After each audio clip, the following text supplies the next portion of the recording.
তো আজকে কিন্তু ভীষণই গরম দিয়েছে আর মমামের পাপা দেখো মমামকে নিয়ে গাছের নিচে বসে আছে। আর দেখো মমাম কিন্তু পাখা দিয়ে হাওয়া করছে আর ওর পাপার সাথে খেলা করছে। তো তারপর ওর মমামের পাপাকে বললাম একটা আম পেড়ে দিতে, তো বলার মতো এই ও গাছের থেকে কিন্তু আমাকে একটা আম পেড়ে দিল।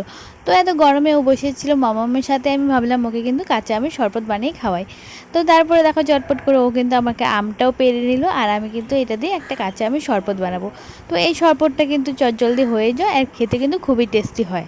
তো এটা কিন্তু আম পাড়না থেকেও খুবই বেশি টেস্টি আর খেতেও কিন্তু খুবই ভালো।